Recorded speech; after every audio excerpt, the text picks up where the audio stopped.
Good morning, everyone. Sorry about the 1 minute delay.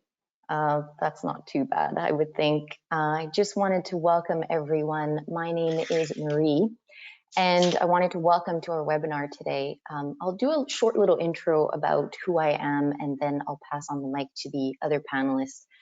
As I mentioned, my name is Marie, and I'll be your moderator today. Please take it easy on me. It's my first time actually moderating a session. In terms of my background, I am a manager sitting within the global BCM program of a financial services company called Great-West Lifeco, or sometimes known as Canada Life. I focus specifically on supplier resiliency, but before this, I worked for PricewaterhouseCoopers as a senior consultant focusing specifically on BCM. Today's topic, starting out and succeeding in the field of business continuity and resilience, is something that's very near and dear to my heart and to all of the panelists on today's discussion. And at the root of our chat today is something quite funny. It's the potential lack of continuity within the field of business continuity. And what I essentially mean by that is that baby boomers and Gen X, who make up a large portion of the BCM practitioners that we know today and to whom we owe much respect for pioneering the field, are coincidentally nearing retirement. And what that means for companies is they have to find creative ways to hire and train new staff on BCM. And what that means for practitioners who are on their way out is that they need to find ways to also share all this acquired and accumulated knowledge and experience. And when we're talking about newcomers, we're essentially talking about the resiliency professionals of tomorrow. And that's essentially all the Gen Z and Gen Y population. And a lot of those people are on the call today. And so we've kind of arranged a group of panelists today from all ages, genders, geographies, interests. But one thing that we kind of all share in common is a true passion for the field that we're in. And we're here to try to discuss and possibly come out with some tips and answers on how we can solve this potential lack of continuity. So we hope that you walk away today with some useful information. And before I end the intro here, I just wanted to share some few housekeeping notes. Essentially, today's discussion will be recorded and will be available to anybody from the BCI who is interested in accessing the recording. I will give a few moments to all the panelists to introduce themselves, and hopefully this will allow you to direct your questions. So you can use the chat function or the question function. I'm still getting acquainted with the tool, so I will try to moderate both sections.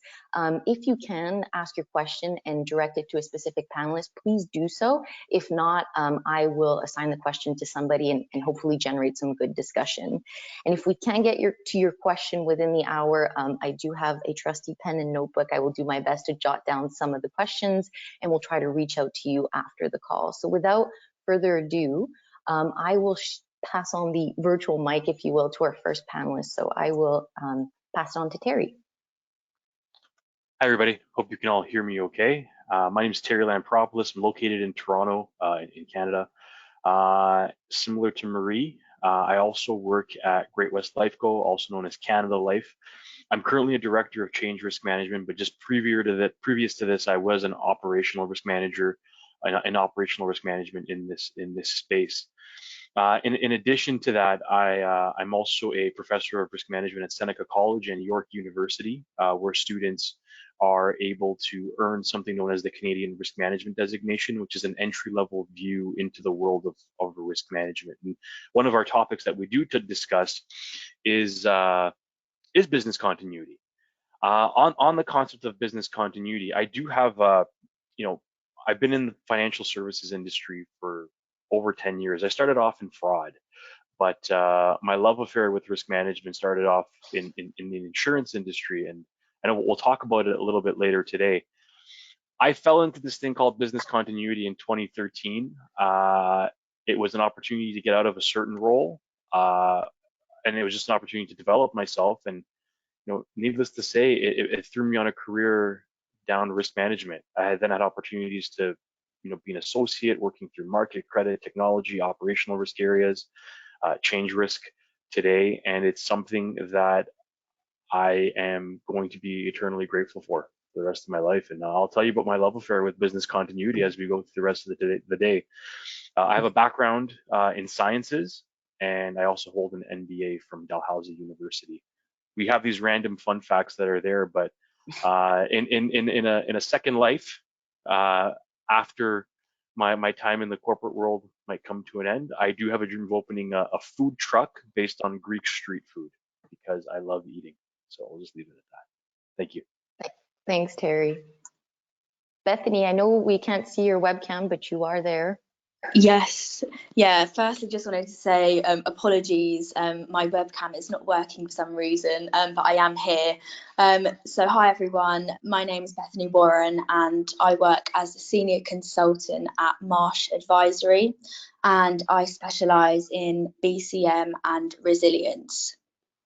So I joined Marsh around 4 months ago now, and I previously worked for a smaller boutique consultancy called Horizon Scan, and I was there for around 3 years, which was my first kind of real job entering this industry. Previous to that, I studied psychology at an undergraduate level, and then I went on to study a master's in occupational psychology. In addition to my role at Marsh now, I'm also a committee member for the BCI's Women in Resilience group. And you can see my random fact there is I have a West Highland Terrier called Benji, and you can see a little picture of us at the top there. Thanks, Bethany. Oh. Paul. Hi everybody, I say good morning because I'm in Vancouver Island, so it's 6 o'clock in the morning here, so I apologise for these good looks. So introduce myself, I've been involved with business continuity since about 2004. My history is as a senior police officer in the UK, where crisis management, civil contingencies, business continuity fell to myself. And after some major high-risk events from terrorism through to natural disasters, we suddenly realised that we were very good at responding to events, but not so good dealing with that impact management. So that saw myself going away, do a master's degree in business continuity, and then that opened up a plethora of doors really in relation to becoming a trainer with BCI. And since leaving the police, working in the Middle East, working in Canada, working in the UK, with both public and private sector in relation to business continuity and crisis management. I'm currently, for the past 5 years, the course leader for certificate courses and diploma courses with Bucks University, together with working with health services in the UK and Ministry of Health in Canada in relation to understanding COVID, debriefing COVID, and taking those lessons forward. So my random fact, yeah, I love skiing. I wish I could do it better. Hopefully I'll be on the slopes later on today, but that's my random fact. I just want to improve my skiing. Thanks, Paul. I miss skiing in BC. It's the best kind of skiing you can do. Liz, over to you, which I don't know if we can see you as well. Happy to have you though.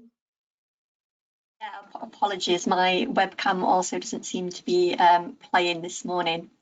So yeah, good afternoon everyone. It's afternoon for me. I'm based in Sheffield in South Yorkshire in the UK.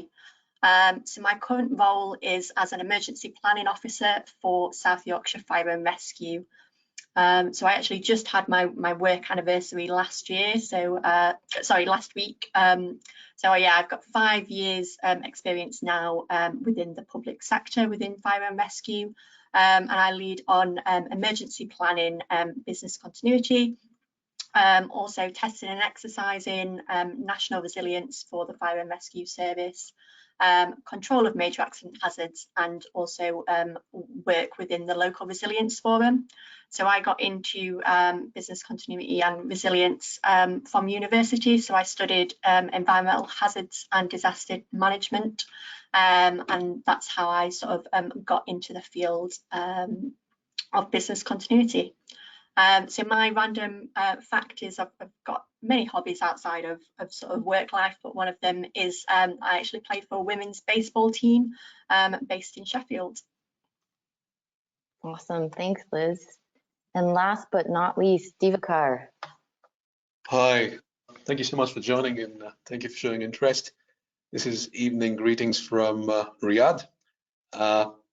My name is Divakar. I lead resilience for a giga project called AMAALA. It's a 4,000 square kilometer city that's being built for tourism and hospitality by the west coast of Saudi Arabia. My experience started as a consultant in Big Four.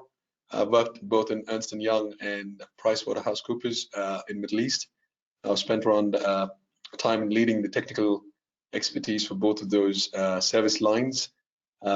Over that tenure, I've been able to run around between different parts of Middle East and manage business community programs, and thereby doing podcasts or conferences or blogs, thought leaderships in some of the engagements. So we've done the larger critical infrastructure advisory as well as entities and private entities, etc. So pretty much some diverse experience in there, which I'm very grateful for. Now, apart from those resilience and crisis management, when you're passionate, does seem to seep into your everyday life. And one of that is the random fact element. I'm severely allergic to egg, but it turns out to be when you're a resilience professional, you do tend to grade what amount of allergy attack it is. So it's kind of a key word between my wife and I. I just tell her I've got an allergy attack, and she goes, "Is it an incident, or is it an emergency or a crisis?" So it's kind of evident.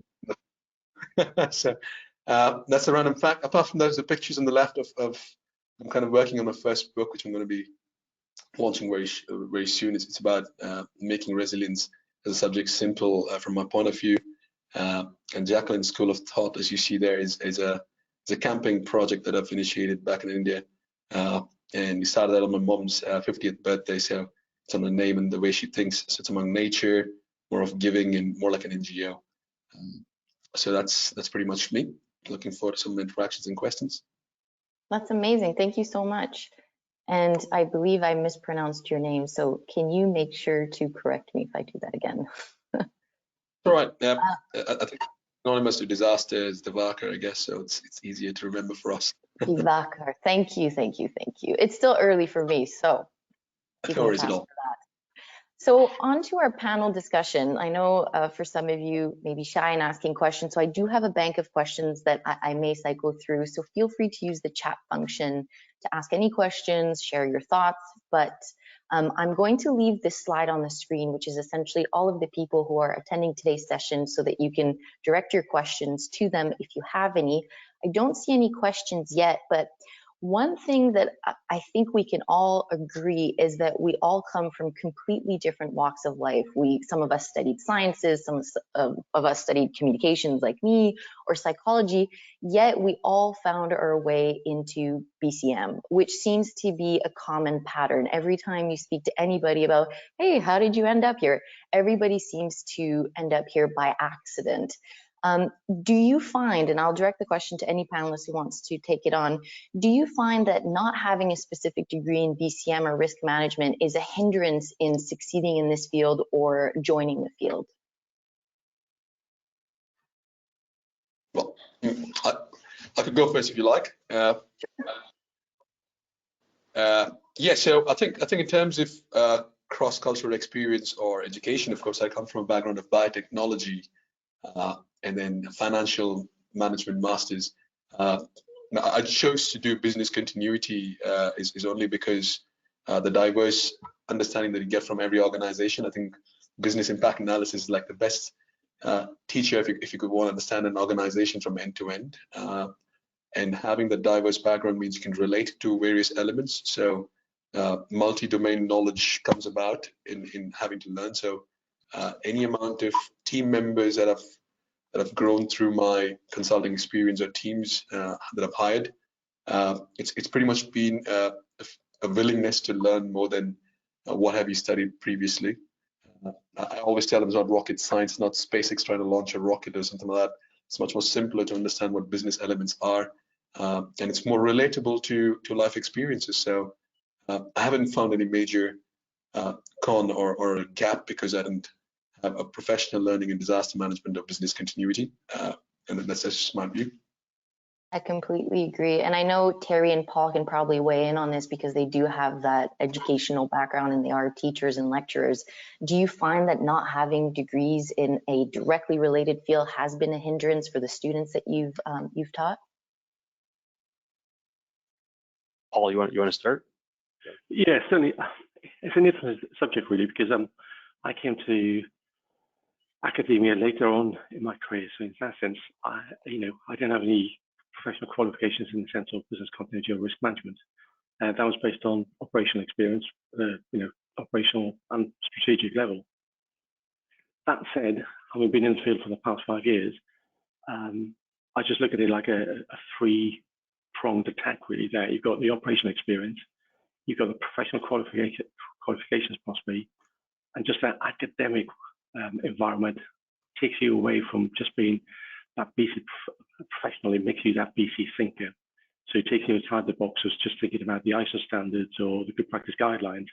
It gives you that capability, or gives you the confidence really to look at it in a slightly more critical way. Does that add benefit? I'm certain that it does. Is it essential? I'm not sure that it is. So, it's the people that get that point across in relation to business continuity, those softer skills, negotiation skills, as opposed to, yes, I can relate the good practice guidelines off to you by page, by paragraph. Can I put that into practice? That's the essential part, to embed it within the organization. So there are benefits, but I'm not saying it's essential. Yeah. It's almost like all of us are benefiting out of having these diverse backgrounds, because we bring all this experience to the table, and along the way we get certified, we network, we meet people, we tackle on projects, and we bring that experience to the table. It seems to make us more well-rounded professionals, especially when it comes to BCM. Yeah, just to add to those comments there, I studied sciences. I wanted to be a doctor when this whole journey of mine commenced. I got close, and I just decided I didn't really want to be a doctor. And thank God that was the case, because if that did occur, I would have been working through a pandemic, which would have been a completely different level of stress. So I'm glad that I'm not doing that now. But I think back on my career, and I just think about the start that I got in business continuity. I remember the hiring manager at that time. She was incredible. She said, "I just need to know that you have the ability to learn in this role." It was an entry level role into business continuity, and I was like, what are you talking about?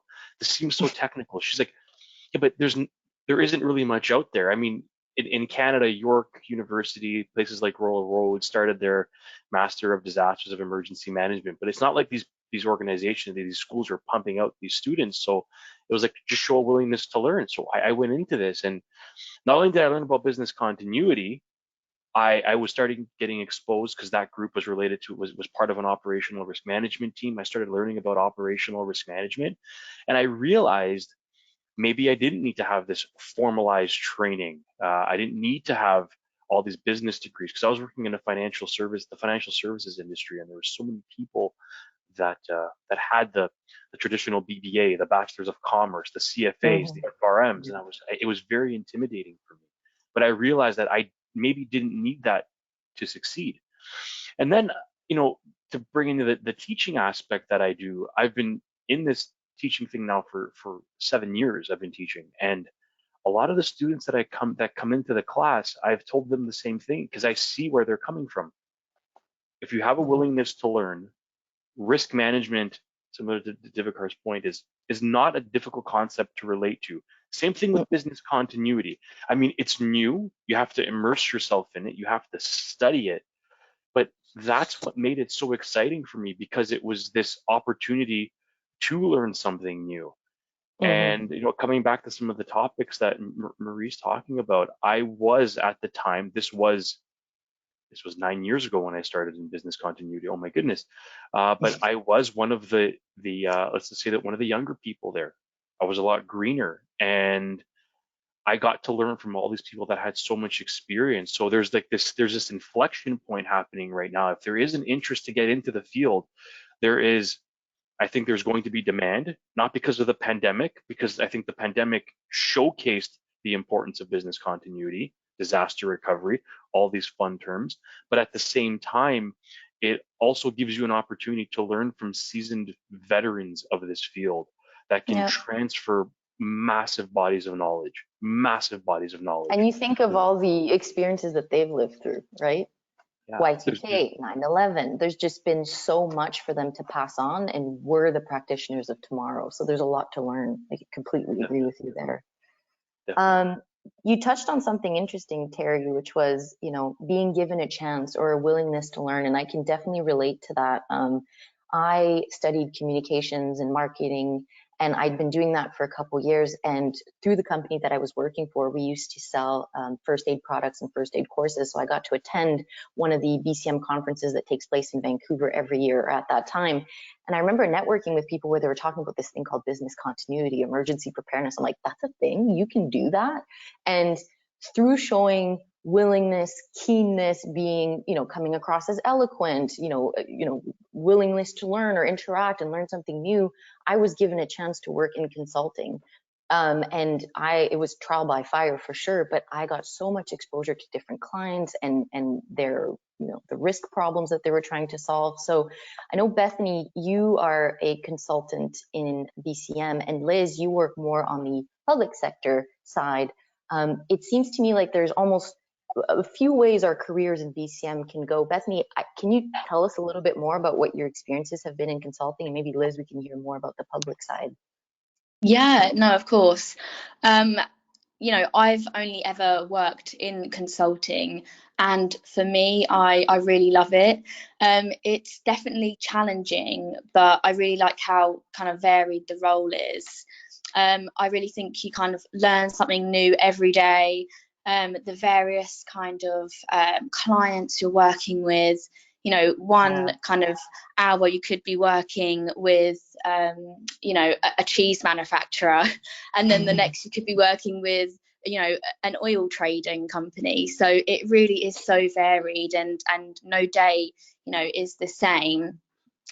You really get to, meet so many really, lovely people from diverse backgrounds. And it comes back to that point that, the reoccurring point of always learning. And, I do truly believe that, as a consultant every day, I really am learning every day. So I couldn't recommend it enough.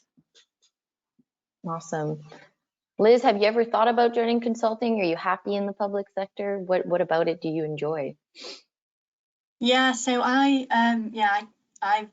similar to Bethany, having only worked in sort of consulting, I've only ever worked in sort of the public sector side. And I think even though you are still in just one organisation, it is still such a varied role. And again, I'd sort of echo the points of like no 2 days are the same. I think especially having kind of that split in my role between both business continuity and emergency planning really gives you that kind of varied look on resilience. I think I get to work with a lot of really, really good organisations within my local community, working with sort of police and ambulance and local authorities as well. And I think for me, the pro was just kind of feeling that you're supporting your community a little bit. You're kind of, as sad as it sounds, kind of doing things which affect people and their daily lives, sort of protection our community of South Yorkshire, which was, is a pro for me, kind of looking at my work-life balance. I think that's a nice feeling for me. That's amazing. I've done both. I've been on the public and private sector side, and I still don't know which one I prefer. Although now I have this amazing thing called work-life balance. When I worked in consulting, I had a little bit less of that because the hours are quite demanding. But the way I've described it to people is, when you work in consulting, especially for BCM or risk type of projects, you get a lot of breadth. And when you work for a company and you're leading a program, you get a lot of depth. So I really do advise for anybody who is trying to, or who is starting out in their career, to consider both and see which one fits better for you. One of the reasons I wanted to have this discussion in the first place is that, like I mentioned, funnily enough, there may not be continuity in the field of business continuity. So there's a lot of people who are on their way out, who possess all this knowledge, and there's not as many people coming in. Does anybody on the call have any thoughts on what we could do if we were really the leaders of tomorrow, or any ideas or suggestions on how we can continue to attract people into this field, whether that be young professionals or professionals who are halfway through their career? Like, what can we do to attract more people to BCM? first of all, if you agree that this is even an issue, which I think a lot of you do.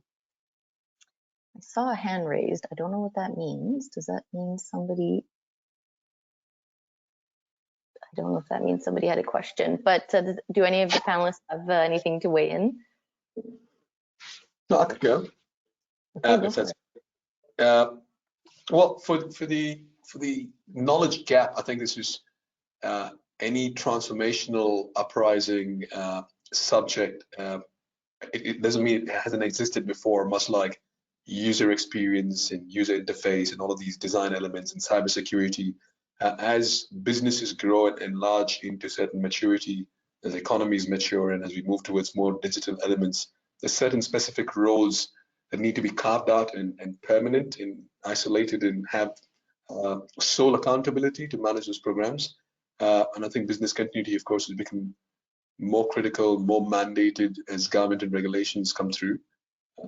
And with these regulations, if you look at cybersecurity or IT regulations, there's always been a transition from information security to cybersecurity, or other elements of governance to cybersecurity governance, etc. So there's always a parallel you could draw. But I think business continuity is a very horizontal field that looks across the enterprise and that needs certain specialty skills. I think introduction of certain courses into existing business programs or education courses would be very helpful. One of that is what we do here in Middle East with my peers from other Giga projects in Saudi Arabia. We formed a resilience leadership community, and what we do is we draw out a certain amount of program capabilities, and we go and speak to colleges about how did the program help by having business continuity, what it meant for societal security or safety of people or reputation, and how it managed to kind of look at us like real firefighters, but just be a facilitator in managing certain. And that kind of it is a large responsibility. But when you start off with saying in a crisis, everybody's most likely your panic is 1/4, and crisis management business continuity capabilities that help bridge that drop in IQ, and you kind of help the organization manage this crisis in a proactive manner, preparing for it. It kind of makes a pitch for them to explore it further. I don't know if it's going to be a 2-year course or 3-year course by in itself, but I do believe by having it as an elective or a cafeteria course, there definitely could be a lot more action, and we're seeing that happen in at least in Saudi Arabia at this point. Yeah, and I've had some few comments come in here from some people on the call. Maniva had some good comments here. Giving opportunities to younger folks is a good way to raise awareness. Talking at colleges and schools, which you've touched on as well, and talking to more professionals, which kind of gave me an idea. I know that the BCI has a mentorship program. And I don't know if any of you on the call have benefited out of connecting with more seasoned professionals, either formally through mentoring or having offered mentoring to others. I don't know if we can dive a little bit deeper on that, the importance of mentoring and speaking to others, professionals in the field.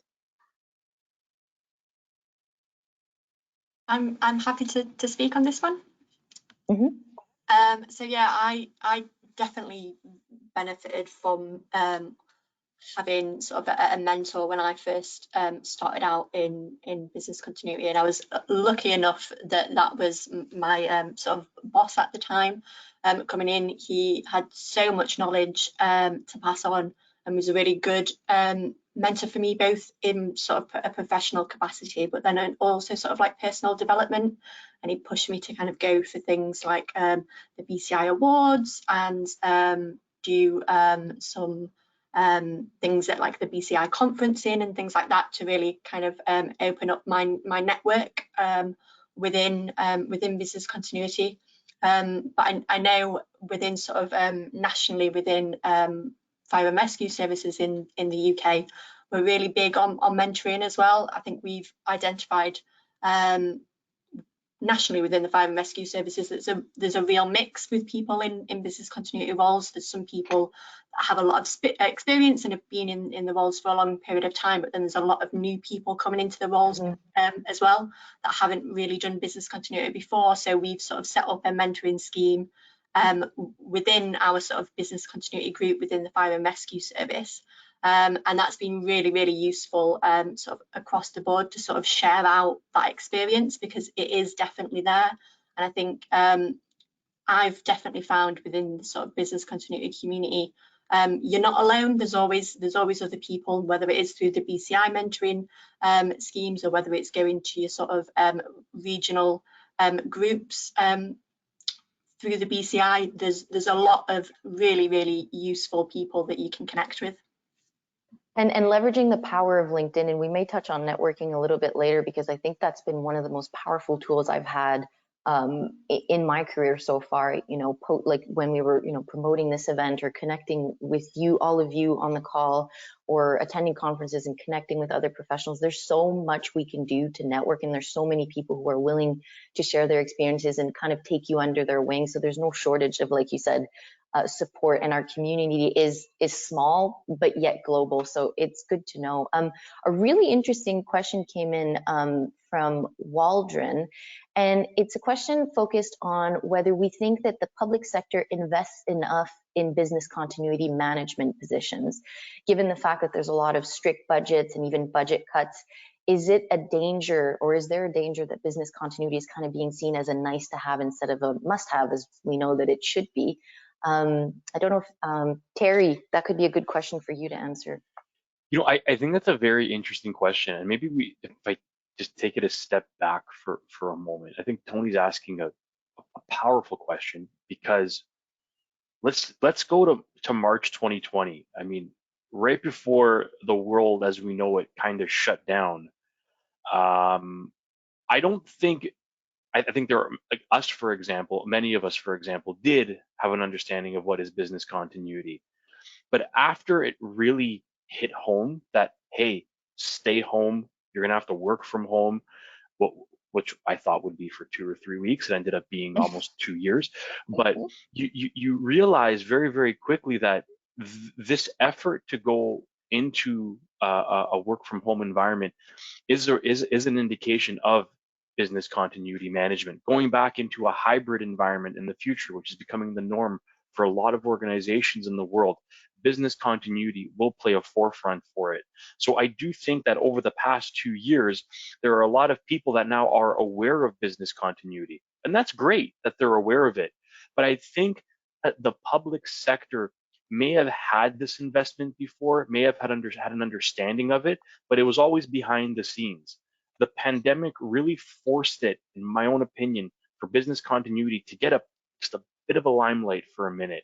Because I try to tell people, especially when I'm in the classroom and we're talking about business continuity, hey, the reason why you're working from home is because there's been some kind of business continuity test somewhere, some kind of DR test somewhere that is a reflection of you being able to continue your work, to make sure that you have that income that you're used to.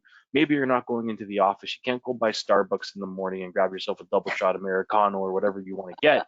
But those things have stopped. But the fact that you're being able to continue to work is a true testament to business continuity. So do I think that there could be more investment into the public industry? Yeah, I think there's always an opportunity for more investment. But I think it's this is an opportunity to market the field, the field and say, look what we've done.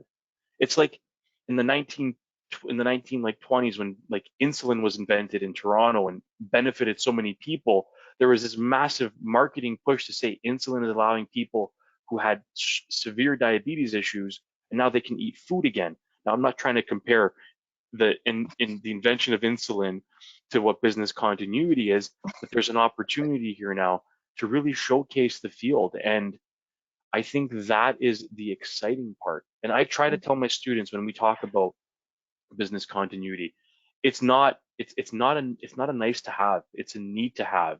And the pandemic has definitely shown it. And I really, really stand by that.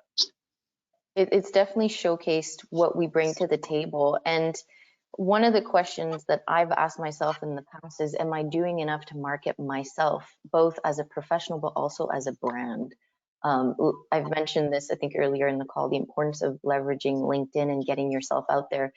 Have any of you, I mean, I know for sure that when I was connecting or trying to figure out with the BCI which persons would be great panelists for this call, I looked online and I saw a lot of you had participated in podcasts or were, you know, really promoting yourself online and creating a brand for yourself. So Bethany and Divakar, can you talk to us a little bit more about that? Because I know that you guys are both very prominent online and have participated in podcasts, and I know some of you are writing books. So how important is that to get yourself out there and to create a personal brand and market yourself as a BCM professional? Yeah, I don't mind kicking us off with that one. So yeah, this is something that, you know, I'm still trying to do today and still trying to, you know, keep at every day. So, you know, my advice for anyone is to, you know, go to as many events as possible, really network as much as possible when you're there. You know, don't be afraid to go up to people and ask questions. What I've found in this industry is actually everyone is really, really nice. Even, you know, just reaching out on LinkedIn, it can really, you know, get you places and open up doors for you.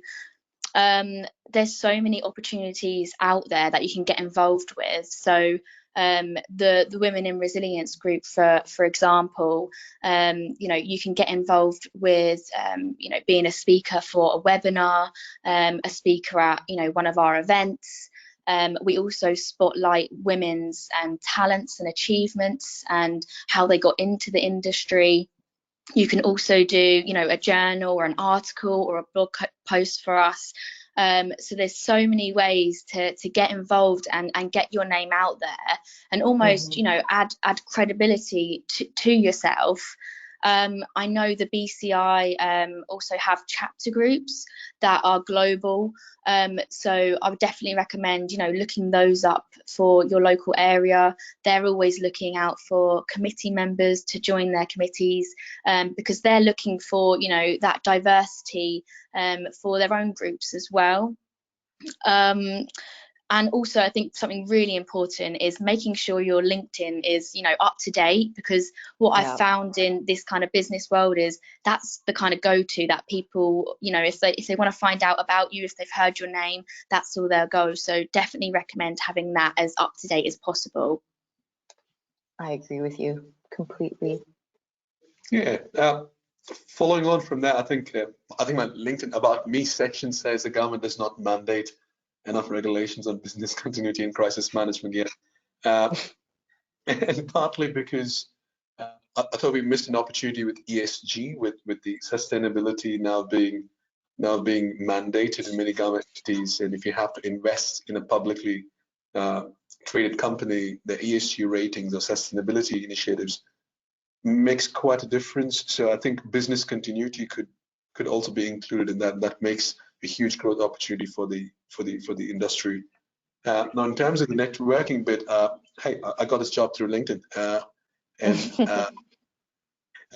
you know, often you tend to be in the world where your offer for a new opportunity comes in based on what you've been paid last or what is your expectations. But sometimes you want to benchmark in current remote working environments, and you want to move into newer geographies, new industries. There's a lot of demand in other geographies where you want to travel to. You might just not be sure what's the right expectation to set. Does that even work for you? And business continuity networks, it just seems to be, I think as professionals, we tend to be more, is talkative too strong a word? Communicative? Yeah. Because as a day job, we tend to coordinate, communicate, and have some awareness around different people and different teams. So we tend to be sharing in terms of what could work and what wouldn't, or what has been previous learnings. And the LinkedIn communities around business continuity tends to be still manageable. There are certain professions which have diversified into different terminologies, so it's hard to keep track of them. But in business continuity, business resilience, crisis management, you tend to be able to still bucket them and see what the jobs and what is the blogs that have recently come out. And people, you will see a good mix of people who are monitoring it from different industries, like from defense background, from policing background, as well as consulting background and practitioner background. So it always adds a lot of knowledge when you want to create business continuity plans or strategies. Some of these learnings come in very handy to talk about and give case studies of what you've been influenced by. So those are a few points, I think, in addition to what Bethany had shared about. And I think, we both benefit from this, and the practitioners that came before us, baby boomers and Gen X, didn't have access to all these ways to market themselves. So this is really a powerful tool that I encourage everybody on the call to leverage as best as they can and connect with anybody on the call today. These are your peers and your colleagues and possibly people you will work with in the future, given that, we've shown for the past 2 years that we can work, effectively from home without the need to be in the office and being together. So I encourage all of you to connect. And keeping on the topic of COVID, an interesting question came in, and I think, Terry, you did touch on this a little bit, but I'll read it. Do you think that the COVID pandemic actually helped establish the need for business continuity programs and capability, especially with corporations, government agencies who had not placed much importance in business continuity? I don't know if anybody on the call would like to tackle this one. Yeah, I could go again if that's okay. Sure.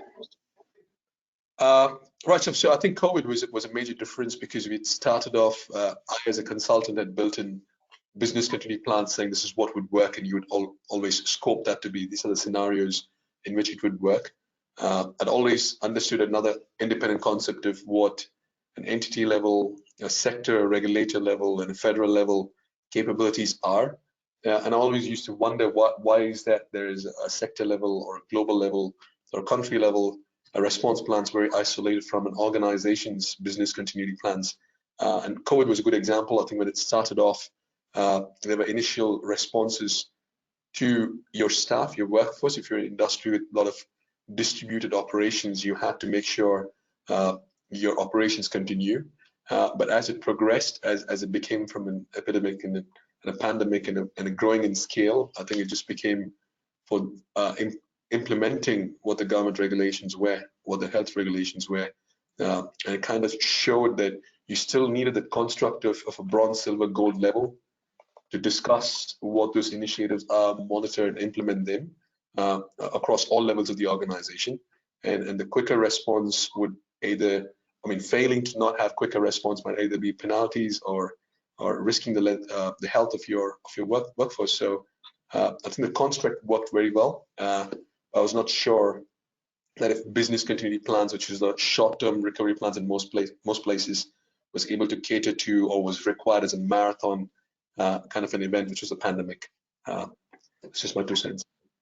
And to add to that too, I think a lot of people thought that the COVID pandemic was an HR issue in the sense that we had pandemic plans in place and we thought that many people would get sick. But what I think we realized, at least in the companies that I was supporting or am supporting at that time, was essentially that it's a site-specific incident. You essentially lose access to your sites, and a lot of people who had to rapidly, start working from home or didn't necessarily have the technology that they required to do so. So it kind of had a trickle-down effect. We initially thought mass people will get sick, but people weren't actually getting sick because they weren't interacting with one another. So it kind of highlighted the importance of resiliency and not working in silos, because facilities people need to make sure that employees are working from home. HR needs to make sure that they're accounted for and safe. Technology needs to make sure that people have the technology and the bandwidth and the VPN requirements that they need to be able to do their job. So it highlighted the importance of working together to manage incidents, whereas before it was just an incident happens, am I going to activate my business continuity plan? Yes, no.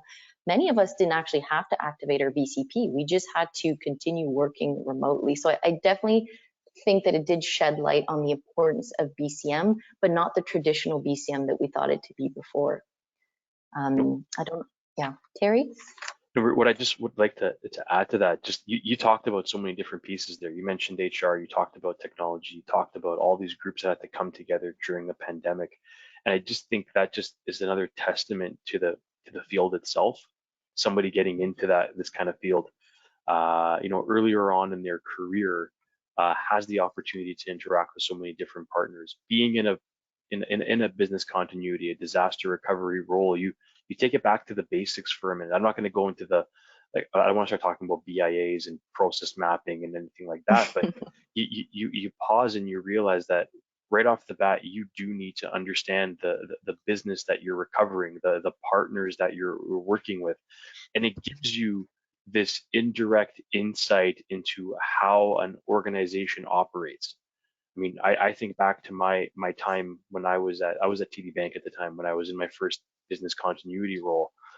And what I quickly realized that my first year of just doing simple business continuity planning, just setting up plans for various departments, it wasn't about filling out those plans and just making sure that they were done. It was a forced learning of the capital markets because I had to understand exactly what I was recovering. So yes, I was in a business continuity role. Yes, it was time intensive because there were several plans that we were dealing with, but there was this indirect benefit that I learned how the capital markets worked. That was never part of the plan. The plan was just your business continuity role. So anyone going into this kind of role, it becomes this unofficial launching pad to learning different fields. And I just maybe just if you piece it from that perspective, you start to realize how beneficial this a role in this space is. And I mean it's this is the whole thing about I have I've had this love affair with risk management now over the past years. It started in business continuity, but it goes back to the fundamental basics. You can't be a good risk manager, you can't be an effective business continuity planner, you can't work effectively in DR and unless you understand the business that you're working in. And a BCM role gives you that opportunity. Like just keep that in the back of your mind. I hope that plants a seed because it truly did for me. It truly did for me. So I have oh, Paul, sorry, I can't see hands. Go ahead. Sorry. Yeah, just picking up on what Terry was saying, really, that certainly teaching certificate courses over the last X amount of years, since COVID, those numbers have gone up significantly across different industries. So it's not just about your conventional industries, about public sector, finance, oil and gas.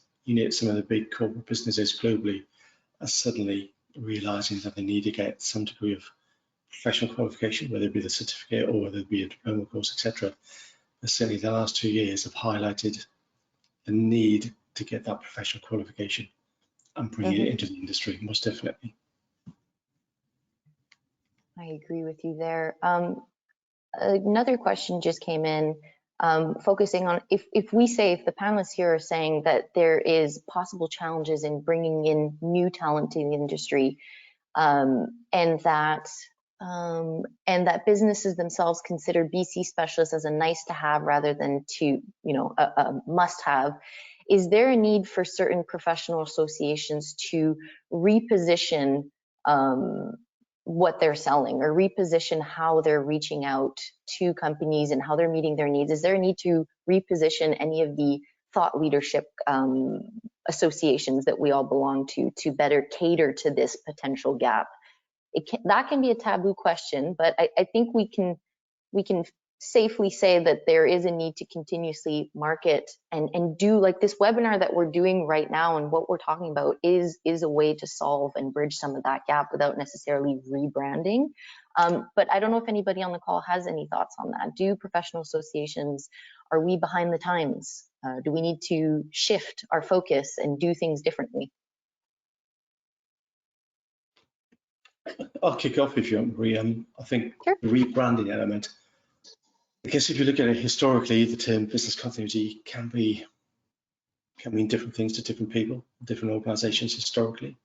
And I think it's a case of perhaps not rebranding it, reinventing what that actually means and making it attractive to different people and different organizations by saying, do you realize the benefits of business continuity go beyond your ability to deal with the disruption, but it shows good leadership as being proactive, it's showing investment in the staff within the workforce and your customers. So whether that's rebranding, I'm not quite sure. It's just making sure that we get that awareness across to different people and saying, look, it's not just about dealing with that disruption.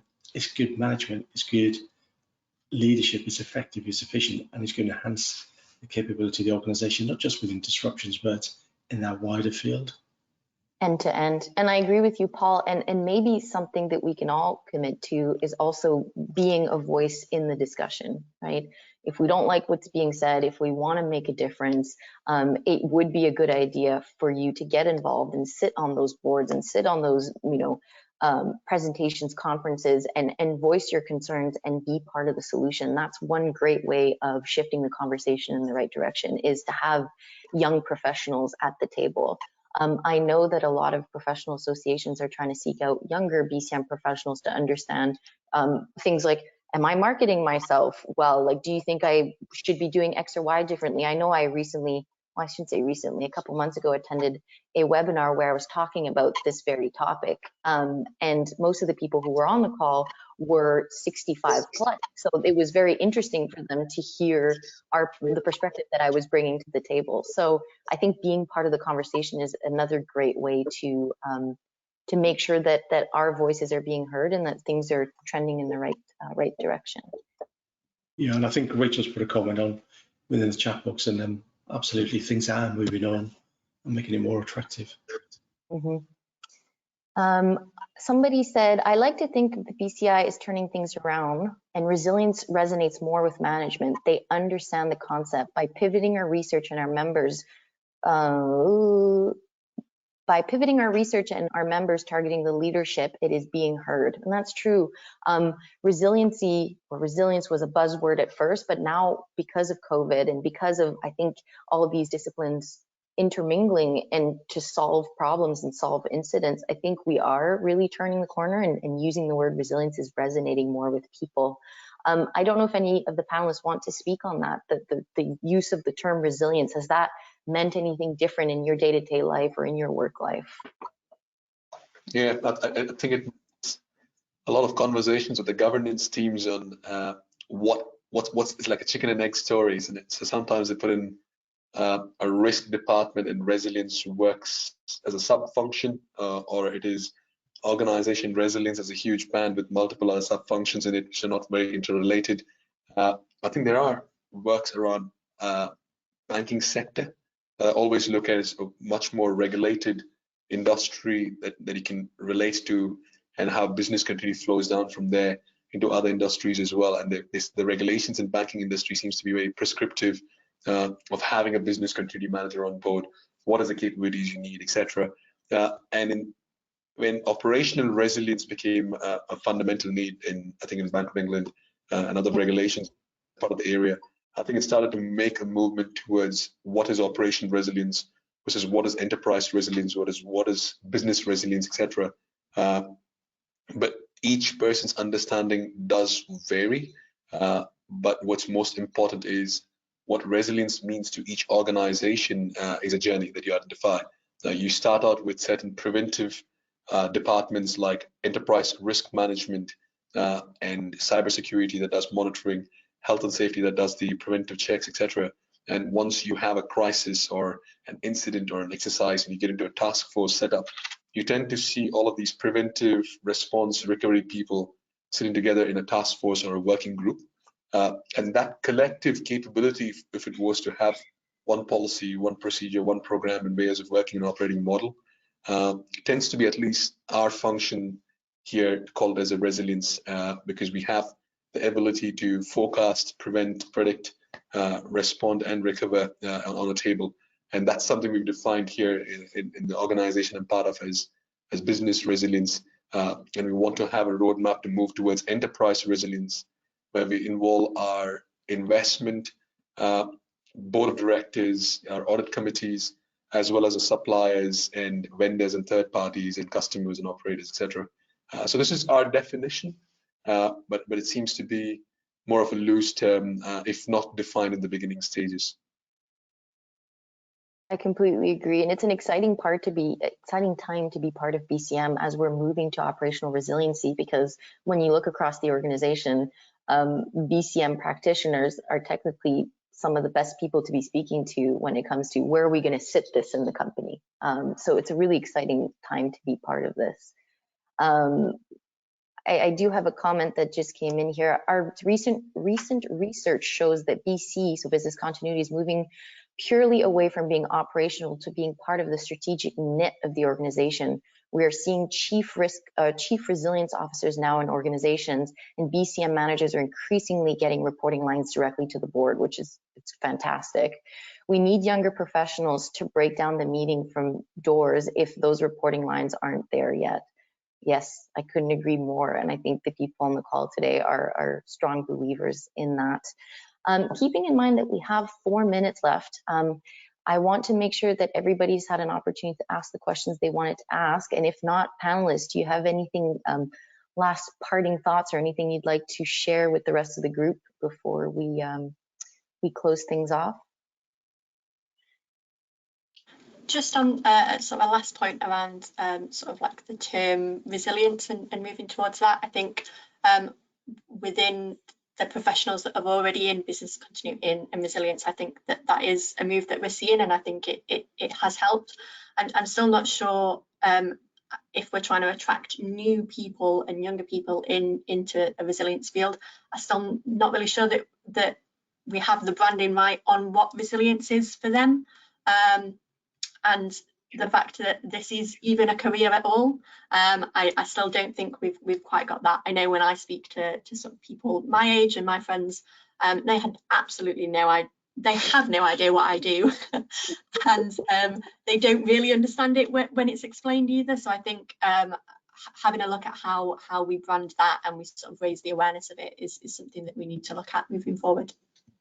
Yeah, and having like access to undergraduate programs, right? All of us have bachelors that do not relate to the field that we're in. And had we heard about this at a younger age, would our careers be any different now? Would we be, more advanced in our careers? I'm not sure, but I didn't know that business continuity was a thing until my mid-20s. So I can certainly relate to that, Liz. Just picking up on that very briefly as well, as we bring it to a conclusion, I think, if we considered 3 years ago, we didn't expect to have a pandemic of the extent that it is now. Yeah. If you look at what's happening, Russia, Ukraine, etc., do we ever think that instability will come to fruition? Absolutely not. So the world of resilience, business continuity, whatever term that we decide to use, I think that the market is going to open vastly. The world has changed from what it was 5 years ago, 10 years ago. That stability seems to have disappeared, whether it be, as I say, through pandemic, whether it be, global instability. So I think the world of BC, world of resilience, is probably going to open up even greater in the future. There's opportunities out there. Yeah, it's the right time to be part of the field. Definitely. Perfect. Well, I just want to take a few moments to thank everybody for attending today's webinar. It was a great discussion, good experience for me. I've never moderated before. So just wanted to thank everyone for attending and thank you for your insight. And I will leave this slide up on screen. And if you want to reach out to any of the panelists, I'm sure all of them are more than happy to speak with you. So thank you so much for your time. Thanks, everybody. Thank you. Thank you. Pleasure talking to you all.